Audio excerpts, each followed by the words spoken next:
एक हुआ तब कहा कहे ते, सूरज शब्द का दो हो, सतगुरु मोए आन मिले तब आपो आप जो।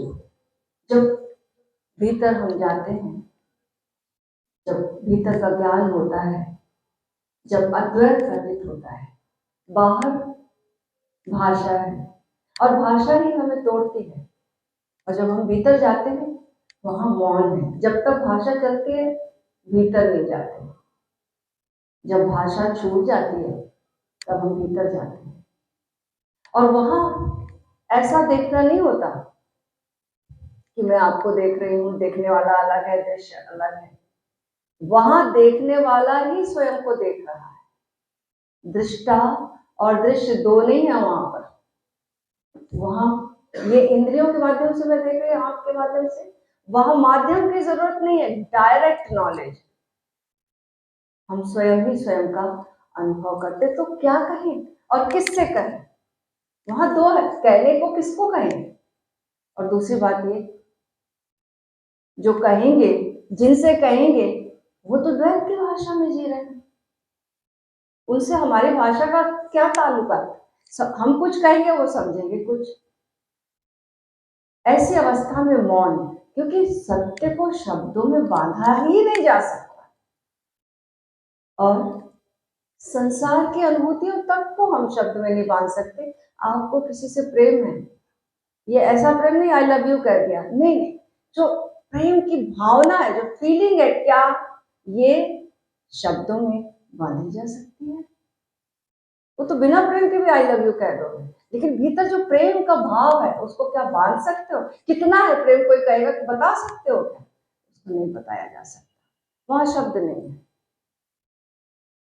ये साधारण दुनियावी प्रेम तक के लिए शब्द नहीं है, दुनियावी अनुभव के लिए भी कोई शब्द नहीं है।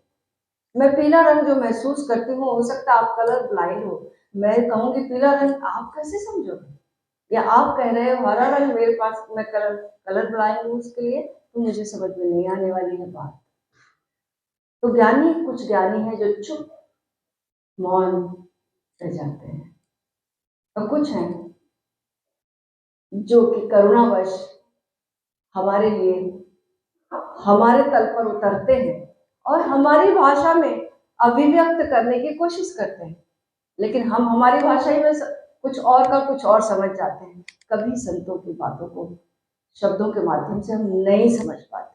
थोड़ा सा इशारा जरूर मिलता है, लेकिन उस इशारे को पकड़ना जहां इशारा हो रहा है। नहीं तो हम क्या करते हैं, इशारे करने वाले माध्यम को पकड़ लेते हैं। मेरी उंगली, ओशो कहते हैं मेरी उंगली, डोंट बाइट माय फिंगर, मेरी उंगली को मत पकड़ लेना। लुक एट द मून, चांद की ओर देखो। जब लाओ त्सु एक बार, जब वो ज्ञान को उपलब्ध हुए, चीनी संत, महान संत, ओशो के बहुत प्रिय संत, जब वो ज्ञान को उपलब्ध हुए, उसके बाद वो चीन में थे और उनकी इच्छा थी कि हिमालय जाकर रहा जाए और वहीं देह त्याग किया जाए, क्योंकि वो जीवन भर चाहते थे, उनको जाने नहीं मिला, जाने नहीं दिया गया सीमा से बाहर। एक बार वो लोग छुपकर अंतिम समय के लिए अपने हिमालय जा रहे थे, सीमा पर रोक लिया गया। वहां जो टोल टैक्स लेने वाले लोग थे, उन्होंने कहा कि टोल टैक्स दो, चुंगी दो, तभी जा सकते हो। लाओ त्सु ने कहा मेरे पास तो कुछ है ही नहीं, तो चुंगी किस बात की और कैसे? तो टोल टैक्स जो लेते, उन्होंने कहा हमें राजा का आदेश आया है कि तुम्हारे पास बहुत बड़ा खजाना है और उस खजाने को लेकर तुम जा रहे हैं, टोल टैक्स तो देना पड़ेगा। उनको कोठरी में बंद कर दिया गया, बोला जब तक आप टैक्स नहीं दोगे नहीं जा सकते, लिख कर दो आपके पास जो अनुभूति है। उन्होंने फिर लिखा, और पहली लाइन यही थी कि सत्य को कहा नहीं जा सकता, और सत्य कहते ही सत्य नहीं रह जाता। और फिर उन्होंने ताओ ते किंग किताब लिखी, जो कि अद्भुत किताब है। ओशो इस पर बोले हैं, और अद्भुत प्रवचन श्रृंखला है वो, ताओ उपनिषद जरूर पढ़ना आप सब लोग। तो कहा कहना होता नहीं है, और दूसरी बात मिसअंडरस्टैंडिंग होती है कहने से। तो जब दो ज्ञानी मिलते हैं, एक बार मिले कबीर और फरीद। उनके शिष्य बहुत चाहते थे कि कबीर के गांव से फरीद के गांव से कबीर गुजरते थे कि दोनों को बैठना हो, सम्मिलन हो और हम सब सत्संग करेंगे। बड़े शिष्य आतुर थे, बहुत खुश थे, कुछ बोलेंगे हम सुनेंगे, हमें ज्ञान मिलेगा। तो 7 दिन तक बैठे रहे, कोई बात नहीं हुई दोनों की, कबीर भी मौन, फरीद भी मौन। शिष्यों ने बोला 7 दिन बीत गए, कुछ वार्तालाप भी नहीं हुआ, सत्संग ही नहीं हुआ। तो फरीद बोले खूब सत्संग हुआ। तो बोले हमने तो सुना ही नहीं कुछ। तो बोले जिसको बोलना था उससे बोलने की जरूरत नहीं है, और जिसको बोलेंगे वो समझेंगे नहीं। बातें होती है ज्ञानी और ज्ञानी के बीच में, उनको बोलने की शब्दों की जरूरत नहीं, वो जानते हैं एक दूसरे को, एक ही अनुभव है। और जो ज्ञानी अज्ञानी से बोलेगा तो बात समझी नहीं जाएगी। अज्ञानी अज्ञानी खूब बोलते हैं और खूब मिसअंडरस्टैंडिंग, ज्ञानी अज्ञानी पे बोलेंगे वहां भी प्रॉब्लम, लेकिन ज्ञानी ज्ञानी को बोलने की कोई जरूरत नहीं। तो इसलिए मौन में सत्संग हुआ, हमारा खूब आनंद आया। हमारी बात में समझ आ सकती है क्योंकि हम मौन में डूबने की कला जान गए हैं। सूरज शब्द योग पूरा मौन में डूबने की तो कला है। इस मौन में जो परमात्मा का अवतरण होता है, नाद रूपी परमात्मा, प्रणव रूपी परमात्मा, मौन में बैठकर ही तो होता है।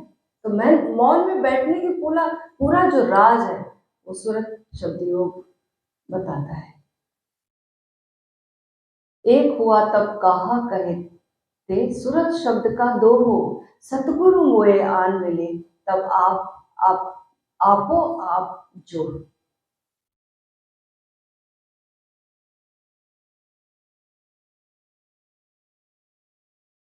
एक किताब है ओशो की, flight of the alone to the alone. बाहर की यात्रा तो लोगों के लिए होती है, flight of the alone to alone, अकेले की और अकेले की यात्रा, एकांत की यात्रा। ऐसी यात्रा है, ऐसी यात्रा है जहां कुछ करना नहीं है, ठहरना है। और एकांत की पूरी बात है, कहने सुनने की बात ही नहीं है। अकथ कहानी प्रेम की कछु कही ना जाए, गूंगे केरी सरकरा आए और मुस्काए। बस एक्सप्रेशन इतना ही हो सकता है। एक बुद्ध पुरुष, एक सिद्ध पुरुष के पास शब्दों को लेके मत जाना, शब्द सीखने मत जाना, मौन में बैठने जाना, उसकी मस्ती, उसका ठहराव, उसकी शांति, उसमें डूबना। बैठते बैठते बैठते बैठते बैठते बैठते एक सिंक्रोनिसिटी हो जाएगी। जैसे वो सिंक्रोनिसिटी, एक फ्रीक्वेंसी में दो वीणाएं रखी हो एक कमरे में, तो दोनों एक तार को बजाओ तो दूसरे अपने आप बजने लगते हैं। ऐसे गुरु के भीतर का जो संगीत है उसमें वो लीन है, तो हम उसके आसपास बैठे हैं, हम भी बैठे बैठे वो सिंक्रोनाइज हो जाएगी, वो घटना घटेगी। तो अकेले की एकांत की ये यात्रा है।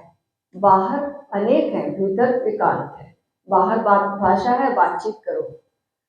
बाहर जब हम रहते, जिंदगी की राहों में, जिंदगी की राहों में, रंजो गम के मेले में, भीड़ है कयामत के, भीड़ है कयामत की, भीड़ है कयामत की, और हम अकेले हैं, और हम अकेले।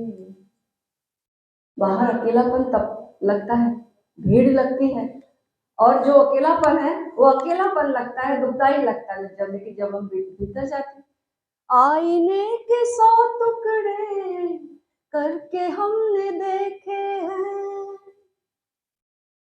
आईने के 100 टुकड़े करके हमने देखे हैं, आईने के 100 टुकड़े करके हमने देखे हैं। एक में भी तन्हा था, एक में भी तन्हा थे, एक में भी तन्हा थे, 100 में भी अकेले हैं, 100 में भी अकेले हैं।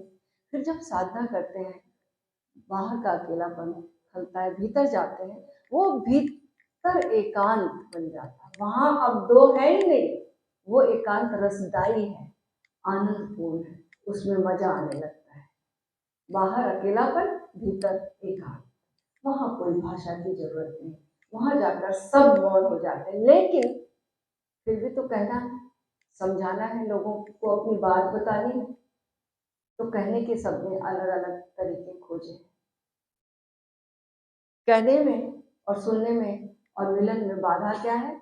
बाधा मात्र अहंकार है। वो जो दीवार आड़े आ रही है, इसलिए वो अनुभूति जो हुई है बैठने से बात नहीं बन पाती। वो मौन में जो अनुभूति ट्रांसफर की जा सकती है वो हो नहीं सकती, इसलिए भाषा का उपयोग करना पड़ता है। लेकिन क्या है वो दीवार?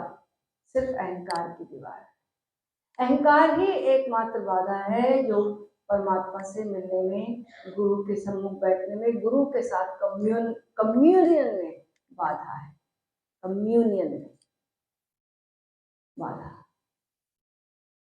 एक बार एक बड़ा अच्छा मूर्तिकार हुआ, वो ऐसी मूर्ति बनाता था कि कोई भी धोखा खा जाए कौन सी मूर्ति है और कौन सा मूर्तिकार है। वो मूर्ति के बाजू में खड़ा हो जाए तो ऐसा भ्रम हो जाता था। एक बार उसकी मृत्यु की खबर आई, उसे लगा, उसको इंट्यूशन हुआ, सपना देखा उसने कि मेरी मौत आने वाली है। उसने सोचा क्या किया जाए, मौत को धोखा दे सकता हूँ मैं तो ऐसी मूर्ति बनाता हूँ कि मौत लोग धोखा खा जाए। तो उसने अपनी 11 मूर्तियां बनाई, एक जैसी अपनी मूर्तियां बनाई। और जिस दिन मृत्यु आई तो वो 12वीं मूर्ति की जगह खड़ा हो गया। मृत्यु आई, देखती रही, सारे लोग, सारी मूर्तियां, किसको ले जाया जाए, किसको ले जाया जाए, सारे एक जैसे। तो वापस चली गई धोखा खाकर, जाकर यम से बोली कि वहां तो ऐसा व्यक्ति कोई मिलता ही नहीं, वहां तो ऐसी घटना है कि 12 लोग एक साथ है, किसको लाऊं मैं?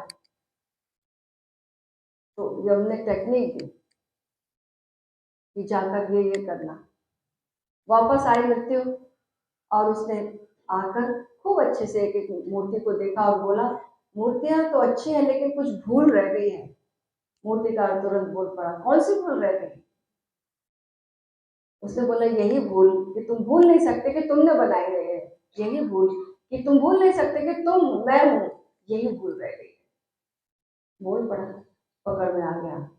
तो हमारा अहंकार जो है वही बाधा है और उसी की मृत्यु होती है और किसी की मृत्यु नहीं होती। हमारा फॉल्स होना वही मरता है, हमारा स्वयं का होना नहीं मरता। तो सतगुरु मोए आन मिले, जब आपा आप जो अपना अनुभव हुआ, सुरत शब्द इकतार हुआ, अब सबद रहा के सुरती। सतगुरु मोए आन मिले, अब आपो आप मूर्ति। हमें स्वयं से ही सतगुरु मिला देते हैं, हमारे ही स्वरूप से मिला देते हैं। एक बहुत ही प्यारा गीत है कि सतगुरु आते और क्या करते हैं, कहाँ थे आप ज़माने के बाद आए, मेरी तलाश भी जाने के बाद आए। जब तलाश भी खत्म हो गई, सब कुछ ठहर गया, हम भूल ही गए, तब अचानक एक दिन सतगुरु रूप में परमात्मा आता है। फिर हमारे पास वो आए तो इस तरह आए कि जैसे हम से हमी को मिलाने आए। हमसे हमी को मिलाने आते, स्वयं से स्वयं को मिलाने की कला सदगुरु जानते हैं। उनकी उपस्थिति में हम अपने करीब खसक जाते हैं और स्वयं ही स्वयं को जानते हैं। ये जानना घटित होता है सदगुरु की कृपा से। मिले तो ऐसे मिले कल, जुदाई नामुमकिन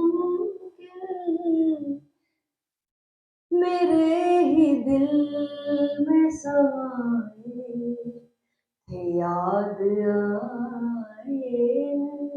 बाहर से नहीं आता ये, अपना ही स्वरूप हम भूल जाते हैं और सदगुरु की उपस्थिति हमें याद दिला देती।